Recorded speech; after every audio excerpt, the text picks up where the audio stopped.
She had to face all the broken hearts, all the shattered promises, all the crushed dreams that she left behind because this girl did not return for 11 years.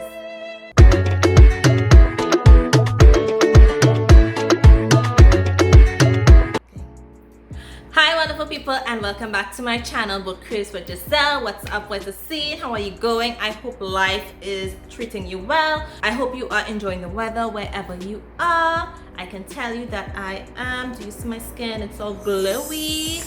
Today's video is going to be focused on some books that I have read recently, particularly arcs that I have received and I have read and I have rated on Goodreads.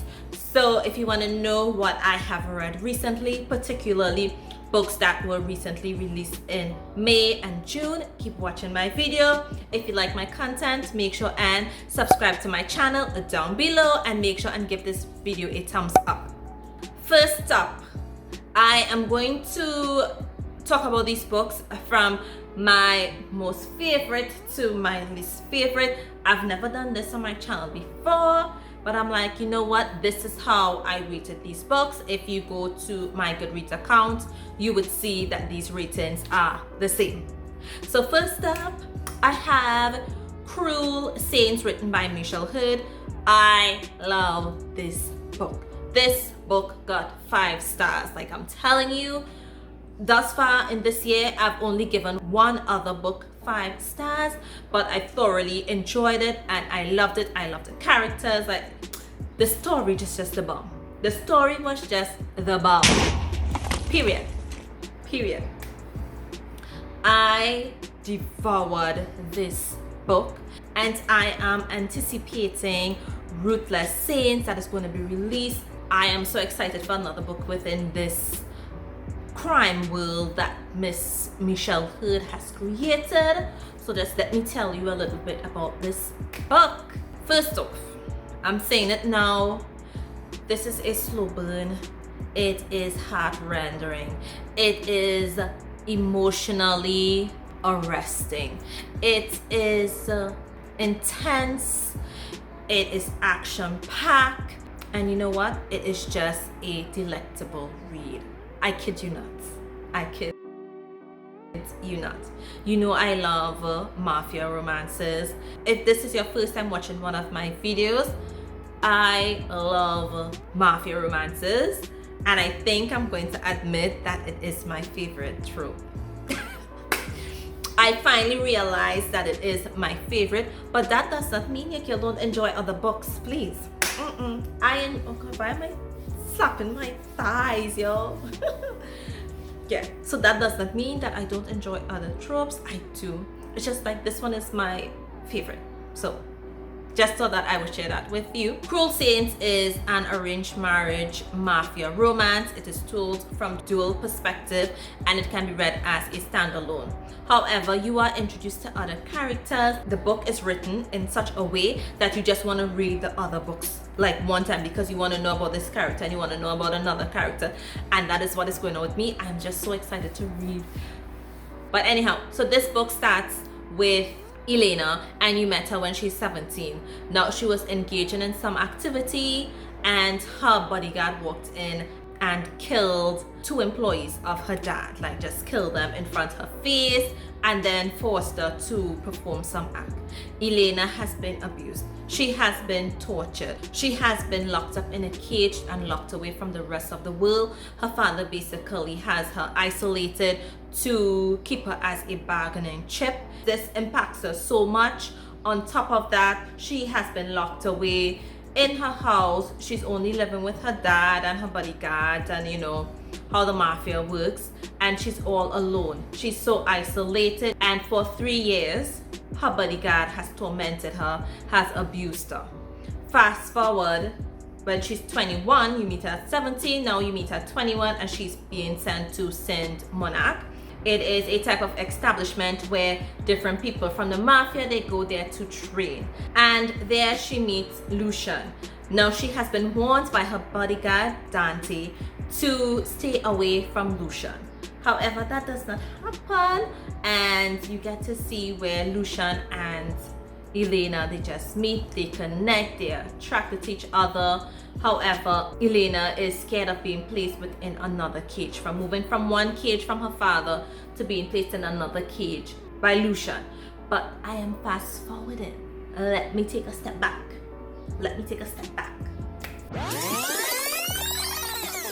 So Elena's dad is an arms dealer, and she again is locked away because her father wants to use her as a bargaining chip. And because they are so connected to the mafia, you always keep your daughters. You don't know when you might need them to form some type of alliance. So that is initially what her dad was doing. She's sent to Saint Monarch because someone is killing off the heads of the mafia. Like, I know, right? So she sees this opportunity as one where she can experience some freedom. She is away from her tormentor.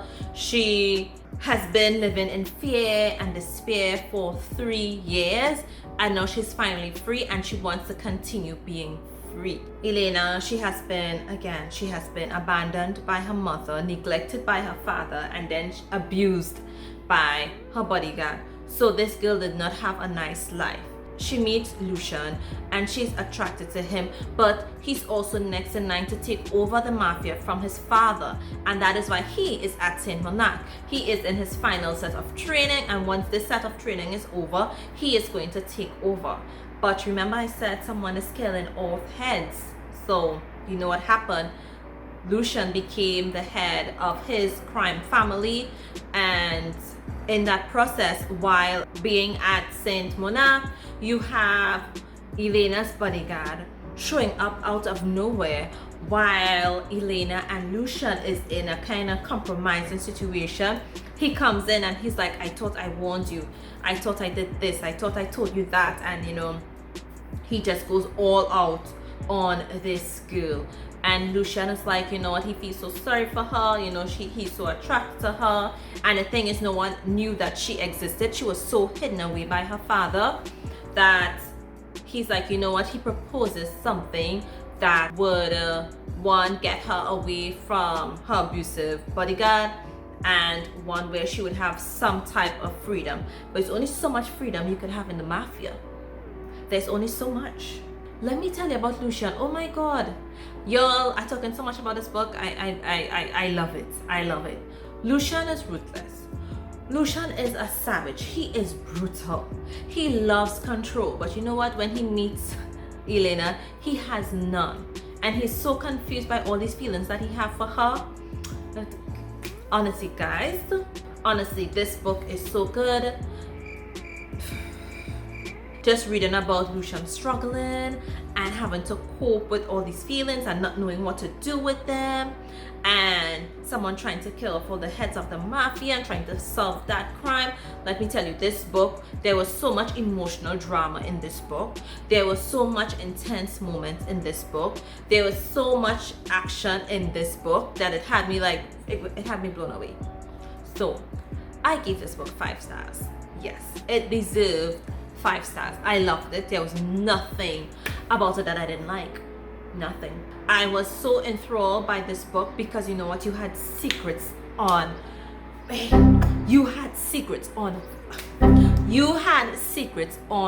folding in this book, because you know what? There has to be a reason why someone is killing off all of the families connected to the mafia. So although Lucian is the head, all who is involved in the drug aspect, the arms aspect, like they're all just dying off one by one. So while you have this drama going on with Lucian and Elena, you have that in itself unfolding, and you have Lucian wanting to get revenge, and you have Elena so confused and not knowing what to do because she wants her freedom. She's tired of being in this cage. She's tired of being controlled by others, and she feels as though she's going from one cage to another cage, and you're like, oh my god, you are so captivated with the story, you just devour the book. Okay, I'm talking about this too much, this one book too much. You have to go read it for yourself. Like, I kid you not, I loved it. And the only thing is, but this did not, you know, sway my decision in terms of giving it 5 stars. The only thing is with this book is that it is not as dark as some other mafia romance that I have. It wasn't as gruesome because I do love details. It wasn't as gruesome as some mafia. It wasn't as dark as I would like my mafia romance to be. But besides that, it was all good. It was all good. Okay, next book. So next up, this next book, it is a second chance romance. It is written by T.M. Matson. This is the first book that I'm reading by this author. It is called Back to Us, and I absolutely love it. Love it. The emotional drama, oh my god. It was all there in this book. So it is book 2 in the Cameron Falls, a small town romance. And let me tell you, like, I didn't know I was a lover of small town romances until I read this one. So this book, although it's book 2, you can read it as a standalone. It is told from dual perspective, so you get to know exactly what is going on with both of the main characters. And on top of being a second chance romance, it's also an enemies to lovers. Because let me tell you, you had Dakota and Blake. These are the 2 main characters, and they were inseparable in high school. They were in love. They had all these plans to get married and do all these things, go to college together, do different things. They had all these plans until this big misunderstanding happened, and Dakota packed up her bag and she got out of that small town. So they became enemies. So it's like it's a second romance / enemies to lovers. And 11 years later, something very tragic happens back home in a small town, and she has to go back. So in returning, she had to face all the broken hearts, all the shattered promises, all the crushed dreams that she left behind, because this girl did not return for 11 years. So when she and Blake saw each other, Blake is like, he still has all these feelings for her, but he knows in his heart he cannot trust those feelings because he's just going to end up in problems. He knows he's just going to be brokenhearted a second time, but he was willing to take a chance. The dialogue in this book, you were able to connect with the characters. You felt the hate, you felt the love, you felt the anguish between these 2 characters. You felt how confused and brokenhearted Blake was, and you want to cry for all that they missed out within that 11 years. Like, yo, this book is so good. I gave this book 5 stars. Seriously, I gave this book 5 stars because it made me feel this type of emotions. I'm like, no, I wanted to cry for everything that this couple missed out on. 11 years over a misunderstanding, over miscommunication. They missed out 11 years of being together. Like, the chemistry between Blake and Dakota was off the chart. It was sizzling. Yes, it is a slow burn, but let me just say, it was intense because you could feel it. You could feel that, yes, they hate each other, but the feelings are still there. Like, they still love each other. They both have not been in any long-term committed relationship since then. So you know that there's still something there. There's still something that can be rekindled. But was it easy? Hell no, it was not. Okay, let's go on to the next book. The other one is Until You, written by Katharina Mora. So I have spoken about 1 or 2 books on my channel. I absolutely love her writing, to be honest. So I was excited when she reached out to me to get a copy of this book. I was surprised. I was surprised and I was excited because I'm like, yes! So Until You is book 1 in the Off Limit series, and in this book you meet Aria and Grayson. Aria and Grayson have been friends for a really long time, especially Grayson and Noah. So Noah is Aria's brother. So this is like best friend brother romance.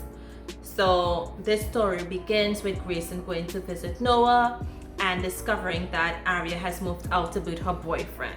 A few days after, she came home crying and totally broken down because she discovers that her boyfriend was just using her for her brain because she has very superior coding abilities. Like, this girl can code like no other. Yeah, she's that good.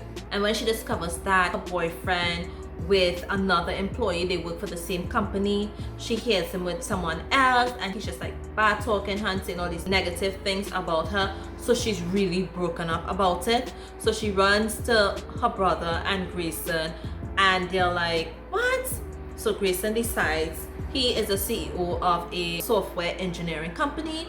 He gets her laptop and he does some mumbo jumbo and he does some of that, and as a result of it, her ex-boyfriend, he lost his job. He got blacklisted as well as a coder. The company crumbled and formed. Like, Kristen is really good as well. So that is how this book starts off. And because of what happens, she decides she wants a whole change and she moves to an entire different state with Grayson. They share an apartment, and that is where things get intense. That is where things get a little blurry and boundaries are crossed. But what I really enjoyed about this book was the fact that they are both flawed individuals. They have both experienced trauma growing up, and because of that, it has significantly impacted their lives, how they view themselves. And so Aria, she experienced something very traumatic as a teenager. She witnessed like her parents being murdered, and Grayson, he was dropped off at a church as a baby. And with those experiences, for example, with Grayson, he would go to this church every Sunday and sit down in his car and hope that he would be able to recognize his mom.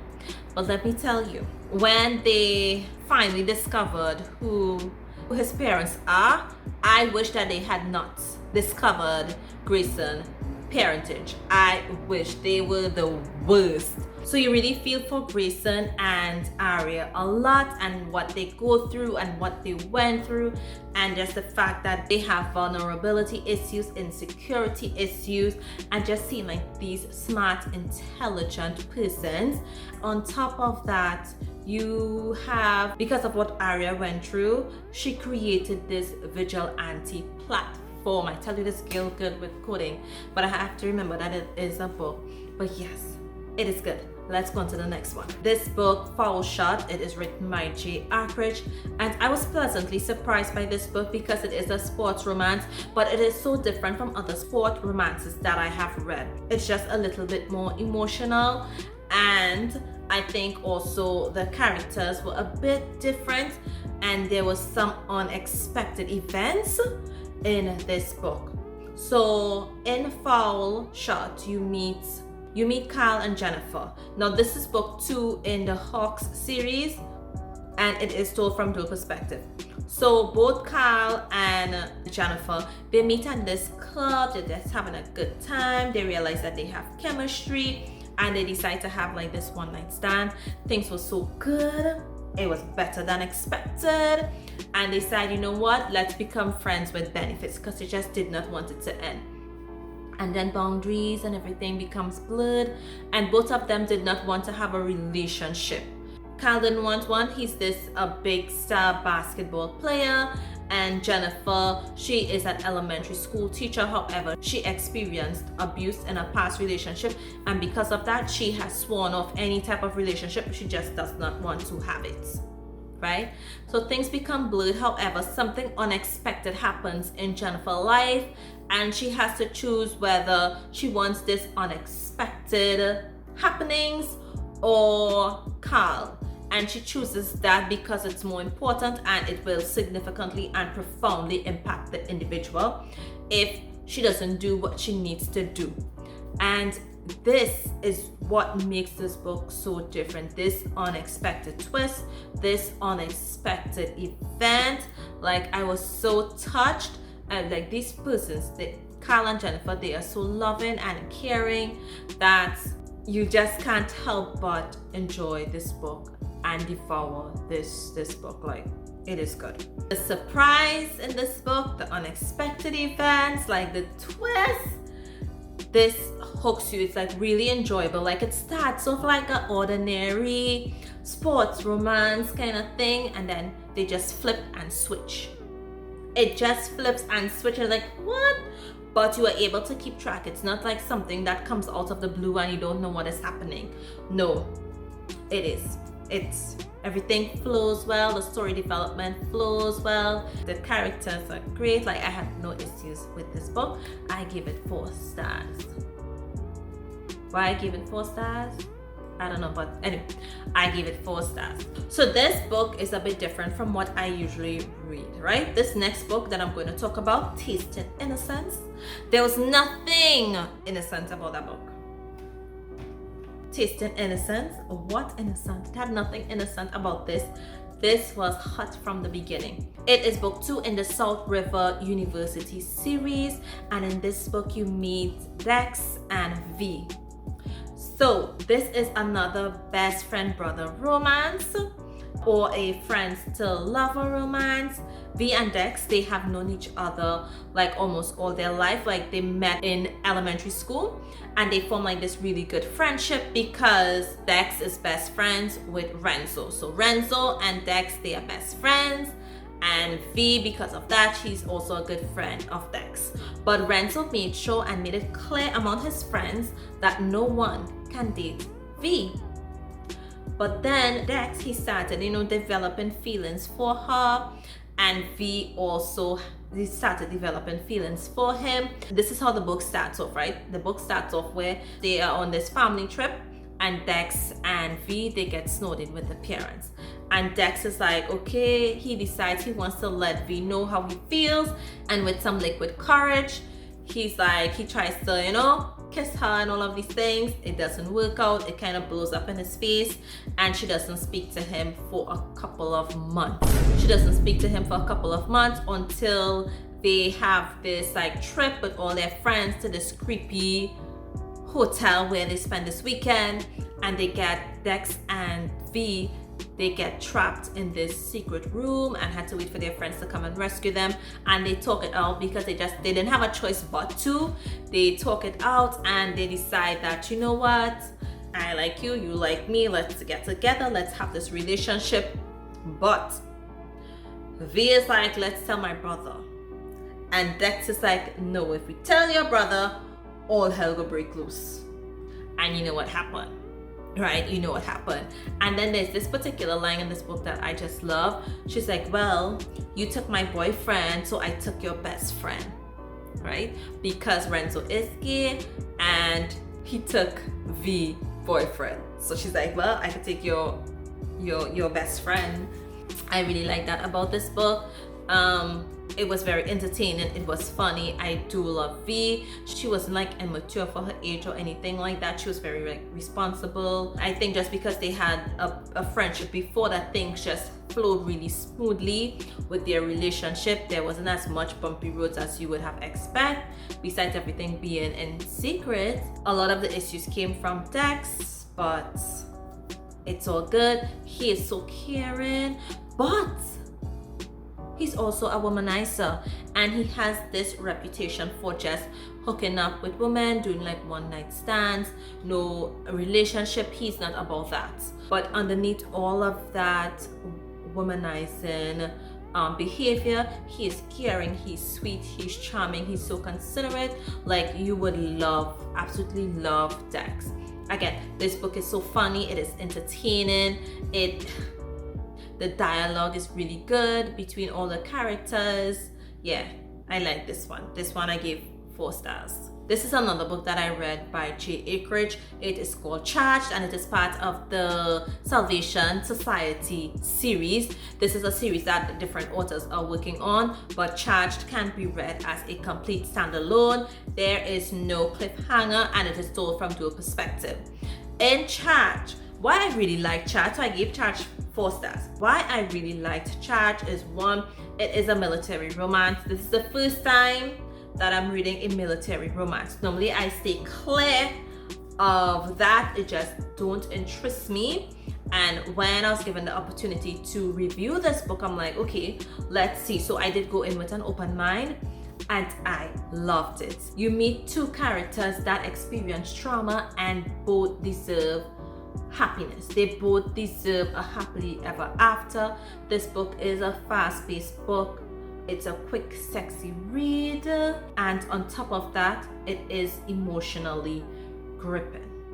Like, I kid you not. So Jack, he is a vet, and because of what he experienced while in the military and, you know, out in the desert, I can't remember exactly where he was located, but he did experience the loss of his best friend, as well as the loss of, you know, his crew members, his teammates. He lost persons that were really close to him, and he is grieving that. So he is suffering with depression and PTSD. He has tried individual counseling, so he's like, you know what, let me try group counseling. Maybe this would work for me. And you have Alexandra. Alexandra, she was in a relationship, she studied counseling and so on.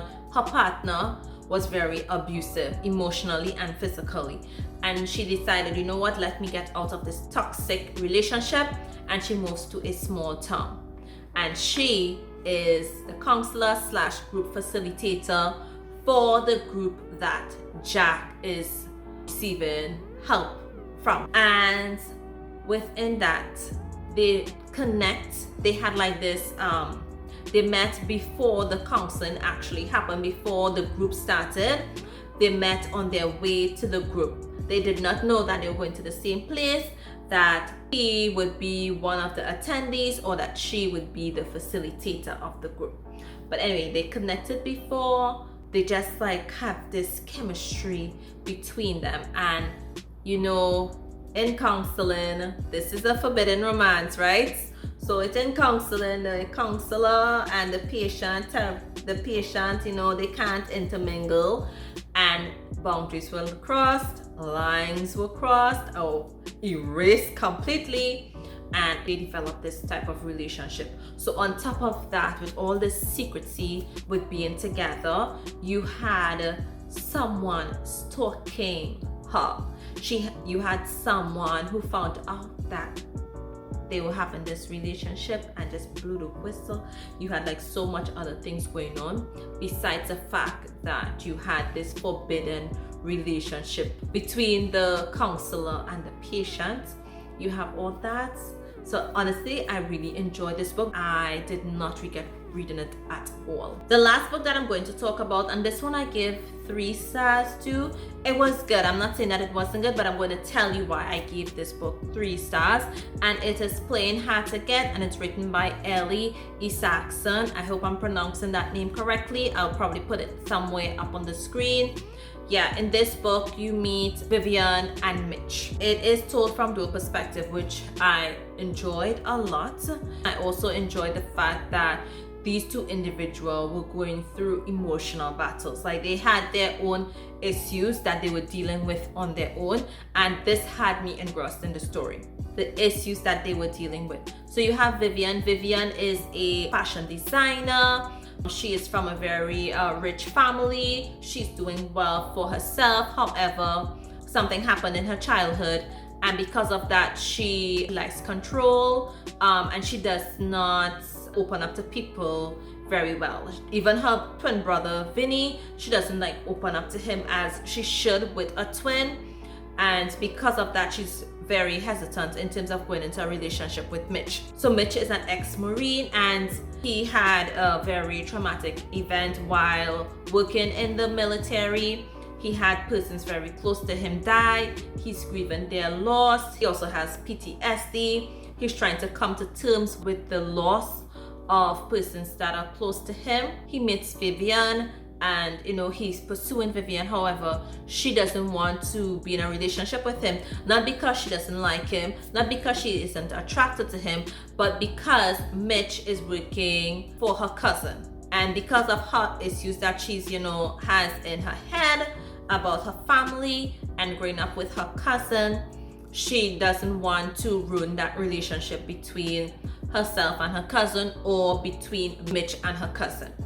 So this is why I have the issue. The story in itself was good. But so chapter 1, you are all in, you know, the desert. You have bombs exploding, and you have all these things. And then something happens, he's unconscious, they are attacked. And then in chapter 2, he's at a bar with Vivian. Like, how we get there?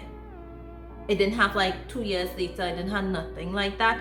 So that had me a bit confused for a couple of chapters going. I'm like, what's really going on?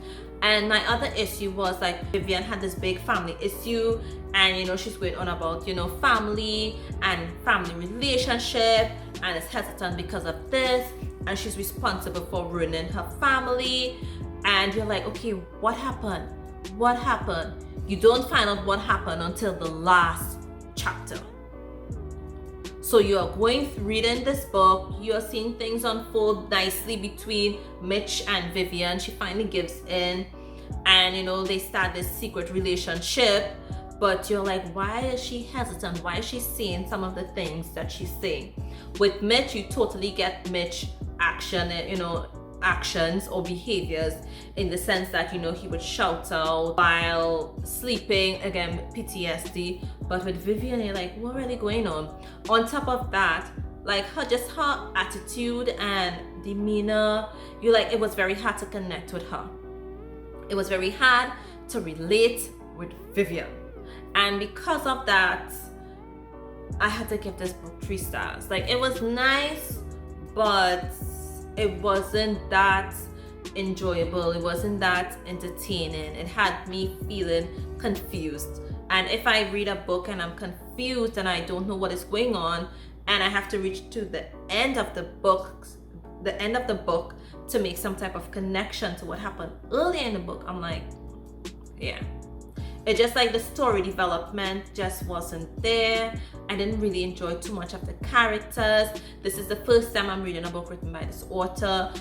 It is not going to deter me from reading another one of her books. It's just that I just did not like playing hard to get. Yeah, I just didn't like it. So this brings me to the end of some of the ARCs that I received. I reviewed some of these books in May and some in June, and I'm also going to be reviewing some others. If you enjoyed this video, if you like me to give you the tea a little closer on to the release date or something like that, or from the release date, you know, let me know in the comment section down below. I had fun doing it. I will continue to do it again. If you want to read some of my reviews on these books or other books that I've also reviewed, check me out on Goodreads. I post my reviews there. I also do share some of my reviews on Facebook as well as Instagram. So if you want to check me out there, please feel free to do so. I would appreciate getting some more friends as well as followers. So don't forget to like my video, subscribe to my channel, hit that notification bell so you know when I post a video, and look out until I post another one. Bye!